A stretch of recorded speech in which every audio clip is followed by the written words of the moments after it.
Ah, morning pa rin mga kababayan, ma'am sir. This is Jam, the Filipino channel ang inyong pong lingkod. So today is October 21, 2025 at tayo ngayon ay papunta dito yan sa may Mabolo Street, Camela Homes, Classic Pillar Village, Mabolo Street. Dito yan sa may Las Piñas, at dadalhin po natin yan sa may Cherry Love Hair Extension Studio sa may Cadena de Amor Street, corner po yan ng Doña Manuela Pamplona 3, Las Piñas. Okay, so magbabalik po tayo mamaya konti po pag nakuha na po natin sila. Disclaimer lamang po, ang content po natin ay kalsada at hindi ang passenger. Kaya naman sakali man po na may marinig kayo mga pangalan ng lugar, pangalan ng tao, pangalan ng organizations, government or private, ganyan, ay wala pong kinalaman ng channel nito at wala pong pinapatungkulan. Lahat po ng pinag-uusapan dito ay pawang dito lamang po yan sa loob at wala pong pinapatungkulan sa labas. Okay po, magbabalik po tayo mamaya konti pag nakuha na po natin sila. At samantalang tayo ay papunta nga doon sa ating pick up area, ay manatiling nakaplayan at manood tayo ng mga nagbabagang balita or makinig at mga talakayan. Okay, so magbalik po tayo. Oo, from time to time po, naawa po kami na kung meron mga, sana nga maiwasan na sa mga road rage incidents mo. Opo, yun nga po, yung feeling ko sa mga kababayan natin, magdalawang isip po sila kasi talagang meron pong mabigat sa kaparusahan once na na-involve kayo sa mga road rage, lalo na ngayon may mga video po. So, ini-encourage yung mga kababayan natin ng videohan para at least may receipt. Opo, malaking tulong po sa akin yan, Kadani. Kailangan po talaga yung tulong din ng taong bayan, lalo na sa pag-i-implement. Kasi kulang po ang tao namin sa LTO. Pero malaking bagay po kasi naiimbestigan po namin na mabilis. Sa ngayon nangyari po sa Commonwealth na road rage din, at si Mano na impound natin yung Lexus, yung pong ito yung mga kasunod. So marami pa po yan. So malaking bagay po sa akin talaga yung partisipasyon ng taong bayan, lalo na yung pag-video nila. Kasi ebidensya po yun. Okay, sige po. Maraming salamat, Asek, sa oras. Thank you po. Okay. Thank you po. Yan ho ang Chief ng Land Transportation Office, LTO, si Asek Marcos Lacanilao. Tuloy-tuloy tayo sa ating programang Kabayan. Ngayon naman ay makakausap natin kasi meron ho palang mag-asawa. Actually, mag-asawa sila, di ba? Yung nawawala dyan ho sa Bukidnon. After nitong nangyari lindol dito sa Bukidnon, kasi di ba nangyari yung malakas na lindol banda dito sa may Davao Oriental ba yun? Tama ba yun? Sa unang lindol. Kaya parang ito ngayon nawawala yung mag-asawa na Eli at Telma Ubatay. Okay, tapos makakausap natin ngayon sa linya ng telepono si Esther Ubatay. So alamin natin update tungkol sa kanilang kanyang mga magulang. Esther, good morning sa programa Kabayan. Esther, good morning. Yes po, good morning sir. Good morning, si Danny Buenapito sa programa Kabayan. Esther. Yes sir, salamat po sir. Bali, nanay at tatay mo ba si Eli at si Telma Ubatay? Tama ba? Yes po. Okay, so ano nangyari? Sabi dito sa report sa amin, pauwi ba sila? Biglang nagkaroon ng pagyanig, lindol, dyan sa Bukidnon, Davao Road? Opo sir. O, kailan yun nangyari? Noong Sabado ba? Tama? Sabado na alas 10 ng gabi. Okay, sa gabi na. Naku, tapos? Yes po. O, tapos, Dali sila sa Quezon. Quezon, and then? Then pauwi na sana sila sa bahay namin. Okay. Yan, hindi sila nakadating sa bahay kasi yung daan dito, landslide. Ayan, so andito na tayo. Magkabalik po tayo mamaya konti.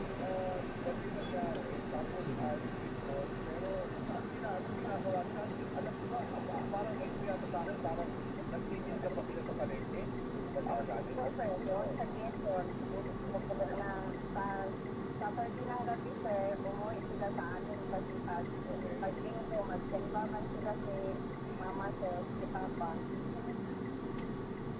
Hanggang 20 minuto man sila magsimba. Tapos iniwanan sila ang tindahan doon sa market sa Quezon. Tapos pagka linggo ng umaga, papunta na sana sila sa Quezon kung gusto nangyari sila ang Ayun, si Ben, oh. sila ang naabdan sa gabi dahil nagtaka na lang kami nga alas 11 lang gabi at isa nakadating yung magulang namin. Ay, anong info sa inyo? Hanggang ngayon, bali ngayon, Martes na, wala pang report kung nasaan yung magulang mo? Ay, dito man kami sa area sa Lancaster. So nakita naman namin na maraming nagtulong dito ng mga taga-government. Kami mismo ng mga tagtungod, hindi na lang kami nagpunta doon aron sa pagsalakala kasi ano, Kasi baka may pasok na sila.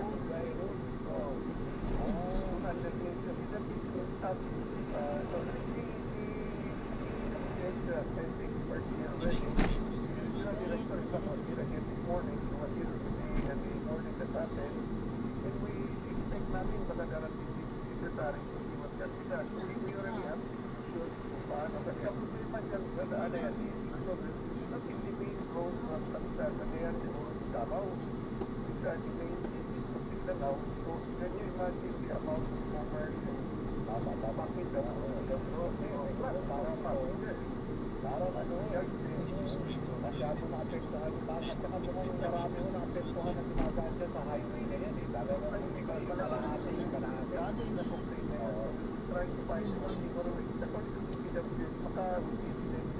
ay mabubuhin. Pero, Mayor, kung na ho ba, silang dalawa lang ho ba ang reported missing o then wala nang iba? Wala nang iba. Jay, anong oras ang uwi ni RJ? Sa lupa dito, sa puno buko.